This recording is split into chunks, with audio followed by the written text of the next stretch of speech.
बिस्मिल्लाहिर्रहमानिर्रहीम। इय्याका नअबुदु व इय्याका नस्तईन।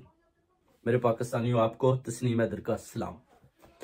आप देख सकते हैं कि नौशहरा में जो अपना शेर अफजल मुरवत खान ने जो उधर कन्वेंशन यानी जलसा था, जैसे कि बहुत बड़ा जलसा, आप देख लें कि उधर जो है ना जबरदस्त किस्म की उधर उन्होंने प्लानिंग की, बहुत दुनिया इकट्ठी हुई, बड़े जबरदस्त किस्म के शेर अफजल मुरवत साहब ने उधर पैगाम दिए पूरी कौम को कि आपने परवेज खटक को जो है ना वाड़ के रख देना। परवेज खटक और मौलाना फजलुर रहमान, इन दोनों की नजर नौशहरों पर थी कि ये हो क्या रहा है, क्योंकि इस कदर इतनी तादाद में पीटीआई बाहर आई है कि आप कह लें कि पूरे पंजाब में भी जो लोग हैं ना वो भी अब सर उठाने लगे हैं। वो देख रहे हैं कि पठान लोग गैरतमंद कौम है। और ये बड़े बड़े कन्वेंशनों के बाद अभी एक बहुत बड़ा जलसा किया गया जिसमें शेर अफजल मुरवत को भी वो पकड़ने उधर पहुंचे, मगर ओश के मुकाम पर शेर अफजल साहब उनसे बच बचा करके अपने वापस अपने आबाई घर में जाने में कामयाब हो गया। अब इनको पता चल चुका है कि पीटीआई तो हमसे खत्म हो नहीं रही। खान साहब का अभी भी एक मैसेज जाता है तो दुनिया बाहर निकल आती है।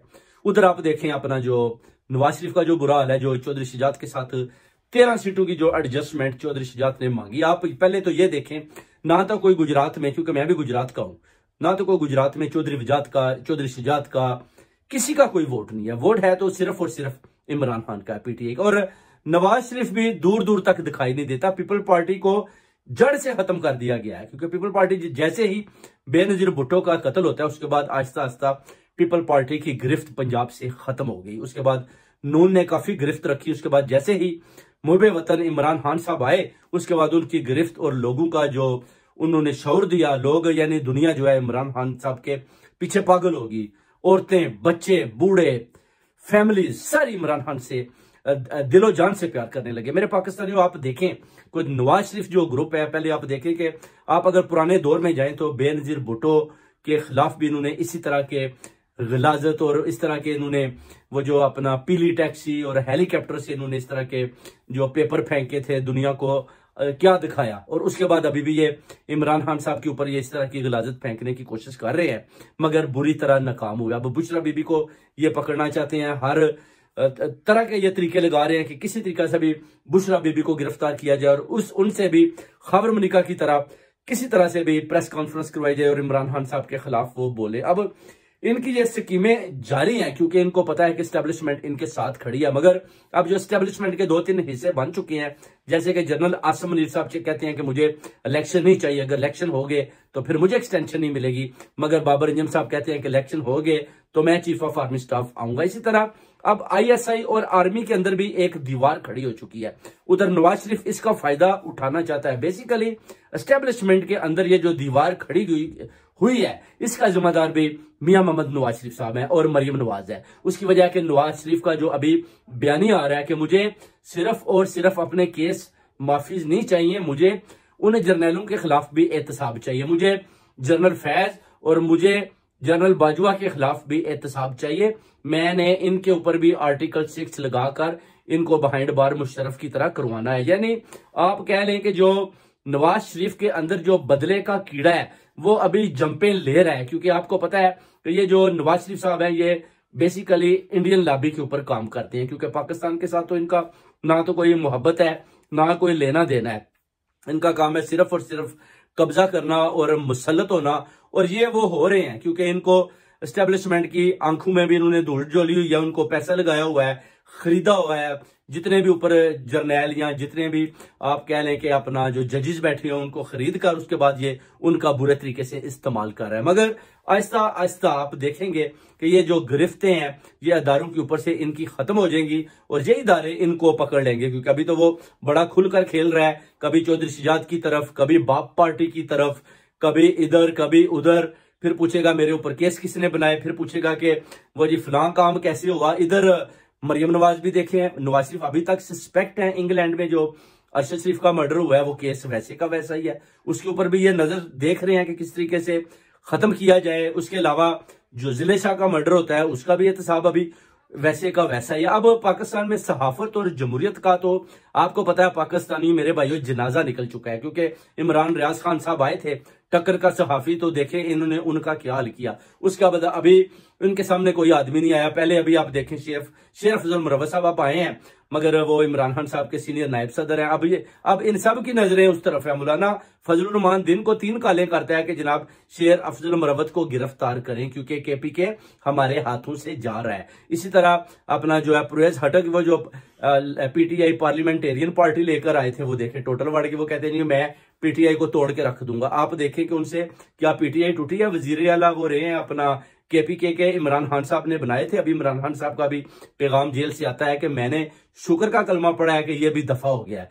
यानी इतना बेगैरत आदमी है। ये भी उन्होंने बोला कि मैं सोच नहीं सकता कि पठान कौम इतनी गैरतमंद है, और वो उतना ही ज्यादा बेगैरत निकला है जैसे फयाजुल हसन चौहान और फैसल वाडा बेगैरत निकले। ये इमरान खान साहब का पैगाम है।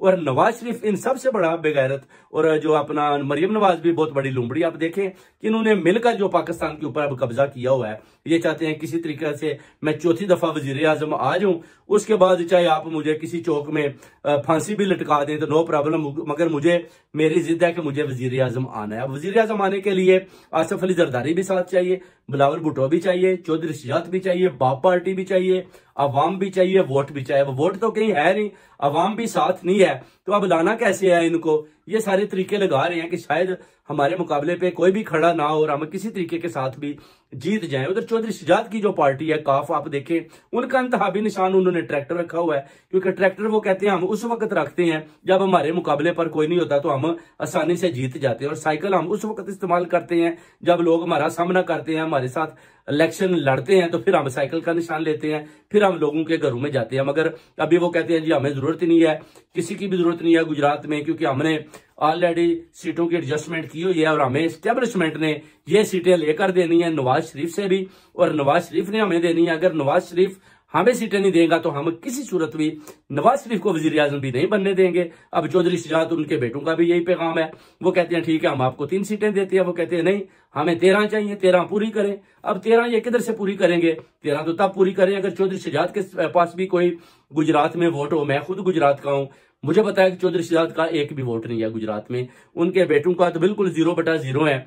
हाँ, चौधरी मोनसलाई के वोट उधर थे, चौधरी पुरेलाई के हैं, मगर जब का चौधरी मोनसलाई भी थोड़ा सा वो आया है अपना नैब की जिद में, उसके बाद जो इन्होंने उधर थोड़े गलत काम किए हैं, पैसा बनाया, जमीनों पर कब्जे किए हैं, उस वजह से इनका भी काफी मोराल जो है वो डाउन हो चुका है। इसलिए मोनसलाई भी अभी स्पेन और इंग्लैंड में छुपा बैठा है। चौधरी पुरेलाई इसीलिए अंदर है कि वो कहते हैं कि मोनसलाई अपना एहतसाब मोनसलाई करे, पैसा दे जो उसने अवाम का देना है, टैक्स का पैसा जो उसने खाया है या जमीनों पर जो कब्जे किए हैं वो पैसा किधर है, जिसमें चौधरी हुसैन लाई भी बराबर का शरीक है। अब चौधरी विजाज साहब भी उधर भाग जाते हैं, डरते हैं, उनको पता है पैसा तो बन गया है, मगर पैसा बनाने के चक्कर में अब ये ना हो कि हुसैन लाई MNA जो बने हैं उनको ये गिरफ्तार कर ले, इसलिए वो भी प्रेस कॉन्फ्रेंस कर देते हैं और चौधरी हुसैन लाई भी प्रेस कॉन्फ्रेंस करके भाग जाता है। अब चौधरी मोनसलाई फंसा बैठा है, चौधरी पुरेलाई फंसा बैठा है उधर, अब इमरान खान साहब फंसे हैं। ज़ाहिर अंदर की सियासत है। अब इमरान खान साहब अंदर से बैठकर बड़े अच्छे फैसले दे रहे हैं।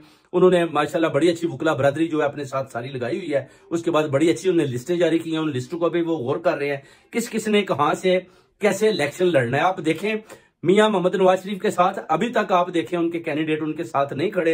आप हकान अब्बासी साहब को भी देख सकते हैं, उनका भी बयान देख लें। वो कहते हैं कि ये पार्टी वो पार्टी अब नहीं रही कि मैं इनके साथ मिलकर टिकट लूं और मैं जी खड़ा हो जाऊं, जी मुझे जी आप MPA का या MNA का मुझे आप टिकट दे दें तो मैं उनके ऊपर खड़ा होकर जी मुझे बड़ा फख्र होगा। वो कहते हैं नहीं, कौम की खिदमत नहीं हो रही, मईशत का बुरा हाल है, अपना जो है पाकिस्तान का बुरा हाल है, गरीब अवाम का बुरा हाल है, तो मुझे ऐसी सीट बिल्कुल नहीं चाहिए। उधर आप देख लें जो अब्बासी नीफ अब्बासी है जो रावलपिंडी से, वो भी यही बयान देता है। बेसिकली वो भी नाराज है अपनी पार्टी, इसलिए वो जो बयान दे रहा है वो यही दे रहा है कि अगर इस तरह नवाज शरीफ हुकूमत लाता है तो इससे बेटर है नवाज शरीफ अपोजिशन में बैठ जाए। मगर नवाज शरीफ को अभी तक कुछ समझ नहीं आ रही, क्योंकि वो सोच रहा है कि शायद मुझे किसी तरीके से भी जो मेरी डील है उसमें यही है कि मुझे वजीर आजम बनाना है और इमरान खान साहब को खुडे लाइन लगाना है।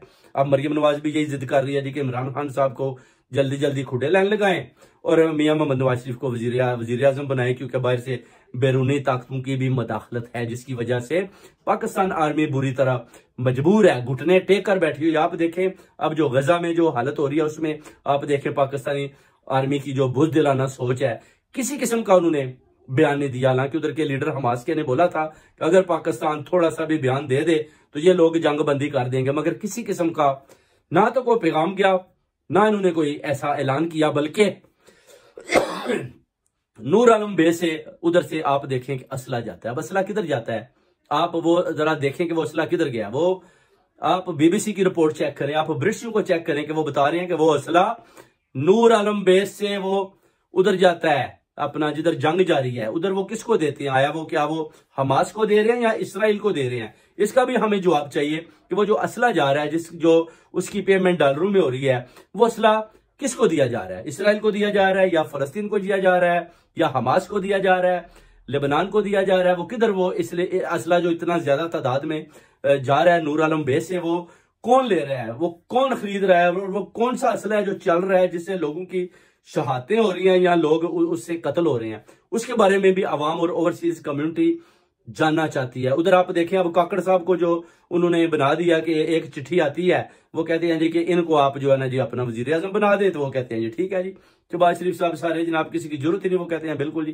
काकड़ साहब अब वजीर आजम बन गया। अब वो स्टॉक मार्केट पर भी जाकर बैठते हैं, उधर भी स्टॉक मार्केट में भी उन्होंने कुछ लगता है अच्छी परफॉर्मेंस की है जो ठीक जा रही है। उसके बाद जो डॉलर है उस पर भी अच्छा इन्होंने काबू डाला है, इसमें कोई शक नहीं, जो बात मानने वाली है। मोहसिन नकवी साहब भी पंजाब में अच्छा काम कर रहे हैं। अब मोहसिन नकवी साहब जो हैं वो बच्चे हैं जरदारी के, अगर वो कल को इलेक्शन लड़ेंगे तो डेफिनेटली वो पीपल पार्टी से, और काकड़ साहब बैकडोर राब्ते बेसिकली स्टैब्लिशमेंट के जो है वो नून के साथ हैं, और उनको भी नून की तरफ से ही टिकट चाहिए और उधर से ही कल उनको दोबारा एक ओहदा दिया जाएगा, जिसमें अभी जो डिसीजन लिया गया कि अलीम डार को जो है जी अपना अमर बना देंगे, अपना वजीर आला पंजाब बना देंगे जी, ठीक है जी। उधर जो चौधरी निसार साहब वो कहते हैं कि मैं मुकाबला करूंगा नवाज शरीफ का लाहौर में। अब उधर जंगीर तरीन शहबाज शरीफ के पास पहुंचता है तो वो तो चौधरी निसार तो इधर नवाज शरीफ का मुकाबला करेगा। अब उधर अफजल मरवत साहब कहते हैं कि अगर इमरान खान साहब इजाजत दे तो मैं नवाज शरीफ का मुकाबला करके दिखाता हूं। आप देखें हर कोई नवाज शरीफ का मुकाबला करने को तैयार है। मैं लानिया कहता हूं कि अगर गुजरात में भी मुकाबला किया जाए तो इनका कोई वोट नहीं, अल्लाह के हुक्म से पीटीआई का वोट है, हर तरफ लोग पीटीआई के साथ खड़े हैं। इंशाल्लाह ताला सिर्फ थोड़ा सा एस्टेब्लिशमेंट की तरफ से थोड़ी सी बैकअप हो जाए, क्योंकि अभी आप देख लें कि जो आर्मी है ये खुलकर आएगी, अभी वो खुलकर आएगी, जैसे जैसे इलेक्शन नजदीक आते जा रहे हैं आप देखेंगे एस्टेब्लिशमेंट भी खुलकर सामने आएगी और खुलकर उन पार्टियों का साथ देंगे जिनको ये लेकर आए हैं, जिनको इन्होंने मसलत किया हुआ है पाकिस्तानी कौम के ऊपर, जिनको ये चौथी दफा वजीर आजम बनाना चाहते हैं, जिसका बिलावल भुट्टो जरदारी और आसफ अली भी बार बार जिक्र करते हैं। इसलिए एस्टेब्लिशमेंट भी चाहती है पाकिस्तानियों के हर सूरत में जो है ना हम चौथी दफा जो है ना हम नवाज शरीफ को प्राइम मिनिस्टर बनाए, जैसे भी बनाए आखिरी अरबाब जमाए, चाहे हमें खुलकर सामने भी आना पड़े तो हम आएंगे और नवाज शरीफ को लाएंगे, ये इनका बयानिया है। मगर जो अंदर ISI और आर्मी की आपस में जंगबंदी हो चुकी है, इससे बड़ा फर्क पड़ने वाला है, क्योंकि नवाज शरीफ भी बड़ा घबराया हुआ है। नवाज शरीफ अभी तो बैरूनी ताकतों के बलबूते पर बोल रहा है कि अगर जनाब मुझे सिर्फ और सिर्फ अपनी नहीं चाहिए कि मैं बेगना हूं, मुझे उन जर्नैलों का साथ भी चाहिए। और ये बहुत बड़ी बात है, क्योंकि नवाज शरीफ के अंदर ये जो कीड़ा डंग मारता है ना, हमेशा नवाज शरीफ को इसका नुकसान हुआ है। अभी भी जो मियां नवाज शरीफ साहब ऐसी बातें कर रहे हैं ना, बेसिकली ये इनको बहुत बड़ा नुकसान होगा इस पार्टी को, और मियां नवाज शरीफ को अगर ऐसी बातें करेगा, इस तरह की एस्टेब्लिशमेंट के खिलाफ वो सोच रखेगा, तो डेफिनेटली आने वाला कोई अच्छा जर्नैल इसको दोबारा गिरफ्त में ले लेगा, क्योंकि वही केसेज हैं जो नैब ने बनाए थे और वही केसेज हैं जो इमरान खान साहब के ऊपर जैली बनाए गए हैं, और नैब उनको लंबा कर रही है और मियां नवाज शरीफ को जल्दी जल्दी खत्म करने की कोशिश कर रही है, ताकि ये चौथी दफा वजीर आजम आ पाए। उधर मरियम नवाज साहब अभी जनाब छुपी बैठी है। अब जो अरशद शरीफ के कत्ल का हिसाब है या जिले शाह के कत्ल का हिसाब है, उसका भी तो बयानिया इनको देना चाहिए ना कि उन कत्लों का इन्होंने क्या करना है। उनका भी तो जो अपना जनरल बाजवा साहब को या जनरल फैज साहब को सामने आकर बोलना चाहिए ना कि जनाब ये जो मर्डर हुए हैं इनका अब क्या करना है। ठीक है जी, आप हमारा एहतसाब करते हैं तो हम आपका भी एहतसाब कर लेते हैं, तो इनको भी इन कत्लों के अंदर इनको भी गिरफ्तार करें, इनको भी अदालत में लेकर जाएं। उसके बाद फिर देखते हैं क्या होता है जी कि इमरान खान साहब ने कौन सा 190 मिलियन खाया है। उसके अलावा जो आपने फराज शहजादी गोगी और जो अपना शहजाद अकबर और जुल्फी बहारी, इमरान खान, इन सब के ऊपर ये जो चार्जशीट लगाई हुई है 190 मिलियन पाउंड की, जो अपना सुप्रीम कोर्ट के अकाउंट में पड़े हैं, ये भी एक जैलिया, मगर उसको आप लंबा लेकर जाना चाहते हैं तो ठीक है, आप चलते रहें इंशाल्लाह ताला। मगर आप देखेंगे कि कन्वेंशन के अभी जलसे बन चुके हैं और यही अफजल मरवत इंशाल्लाह ये काफिला लेकर पंजाब की तरफ ही आ रहा है। पंजाब भी इंशाल्लाह ताला नून के हाथ से निकल चुका है। KP के भी मौलाना फजलुर रहमान और परवेज हटक के हाथ से बिल्कुल निकल चुका है और जीत इंशाल्लाह पीटीआई इमरान खान साहब की है। और आप सब ने इंशाल्लाह ताला 8 फरवरी को याद रखें, पाकिस्तानियों आपने बल्ले पर मोहर लगानी और इमरान खान साहब को 2/3 से ज्यादा अक्सरियत से कामयाब करना है। बहुत बहुत शुक्रिया। इंशाल्लाह ताला और मिलकर नवाज शरीफ का मुकाबला करेंगे और इनको इंशाल्लाह कैफे किरदार तक पहुंचाएंगे। बहुत बहुत शुक्रिया आपको। तस्नीम हैदर का